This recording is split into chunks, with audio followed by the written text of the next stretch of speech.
For the cycloalkane, alright, so if got 3 carbon, the name will become cyclopropane. So basically we just add the word cyclo on the front of our alkane. So if you have cycloalkane, so it will become cyclopropane. 4 carbon, cyclobutane, 5 carbon cyclopentane, 6 carbon cyclohexane. So if we remove one of the hydrogen of cyclopropane and then we put the parent chain, okay, so the parent chain, so now the cycloalkane will become a substituent, so we call it as cycloalkyl. So same like alkanes, the suffix "ane", okay, the suffix "ane", we are going to change it into "il". So if it got 3 carbon, it will become cyclopropyl, 4 carbon cyclobutyl, 5 carbon cyclopentyl, and 6 carbon cyclohexyl. To name a cycloalkane, we will still need these 3 main steps. The first one is find the longest carbon chain. So if the carbon atoms in the ring is equals to or greater than the carbon in the straight chain, the compound is named as cycloalkane. For example here, the carbon in the ring is 5 while the carbon in the straight chain is only 3. So this compound will be named as cycloalkane. Step 2, numbering the carbon main chain. If there's only one substituent present, there is no need to number the carbon main chain. So the parent name for this compound, okay, so we have 5 carbon ring, okay, so it's gonna be cyclopentane, right? And then the substituent, the alkyl group that is present as a substituent here is not a branch alkyl group. So the carbon that is attached directly to the carbon main chain is our carbon number 1, and then this is carbon number 2, and this is carbon number 3. So the alkyl group with 3 carbon is called propyl. So the IUPAC name for this compound is propyl cyclopentane. In this compound, the number of carbon in the straight chain are greater than the number of the carbon in the ring.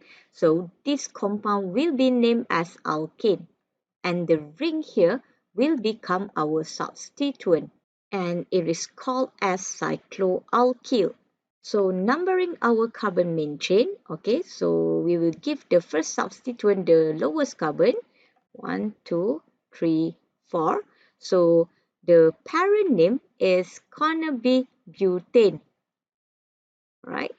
And also the substituent here on the first carbon, okay, so we have 3 carbon on the ring, so it will become cyclopropyl. So the IUPAC name for this compound is 1-cyclopropyl butane. Okay, so if our carbon main chain is the cyclic compound and there is only one substituent present, there is no need to number the carbon main chain. But if our carbon straight chain is our carbon main chain, right, so we need to number our carbon even though there is only one substituent present.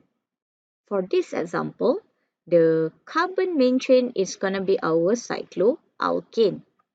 So to assign number on our carbon main chain, if we have 2 same substituents, we are going to number the ring so that the second substituent has a lower number as possible. So for example, in this case, okay, so since it is the same substituent, so we can number this carbon or this carbon as carbon number 1. Okay, so let's say I'll number this carbon as carbon number 1. Okay, and then we can number it in clockwise or anti-clockwise direction. So in this case, to give the second substituent the lower number as possible, we are going to number it in clockwise direction. So the parent is gonna be cyclohexane, and the substituent is placed on the first and the third carbon, and then we have 2 same substituent, which is the metal. All right, so we are going to use the prefix di, okay, because there are 2 metal substituent, right? So the IUPAC name for this compound is 1,3-dimethyl cyclohexane. If there are two different substituents attached to our carbon main chain, which is our cyclic compound, the ring will be numbered in alphabetical order. So since here we have two different substituents, which is the methyl and also ethyl, alright, so since E is come first before M, so we are going to give the ethyl the first carbon, right? And then uh, the second substituent, we are going to give it the lower number as possible. So we will number the carbon main chain in anti-clockwise direction. So the parent name with 6 carbon, it's gonna be cyclohexane. And the substituent, the ethyl, is placed on the first carbon, so we have 1 ethyl, and the methyl is on the third carbon, so we have 3 methyl. So to put it as a single word, the IUPAC name of this compound is 1-ethyl-3-methyl cyclohexane. If there are 3 or more substituents present, the numbering will begin at the substituent that leads to the lowest set of location number. For example, here, since this carbon got 2 substituents attached to it, so it's gonna be our first carbon. And then the next substituent, we have to give it the lowest number as possible. So in this case, we are going to number it in anti-clockwise direction so that the next substituent is placed on the third carbon. So the position of our substituent is gonna be 1, 1, 3. Okay, so what happens if we put this substituent as our first carbon? So if this carbon is become our first carbon, okay, you can see the substituent will be placed on 1, 3, 3 position.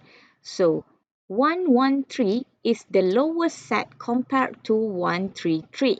So the parent name, okay, so since we have 6 carbon in our main chain, so it's gonna be cyclohexane, right? And then we have 2 metal on the first carbon, so 1, 1 dimethyl, right? And then the third carbon, we have a cyclic alkyl group.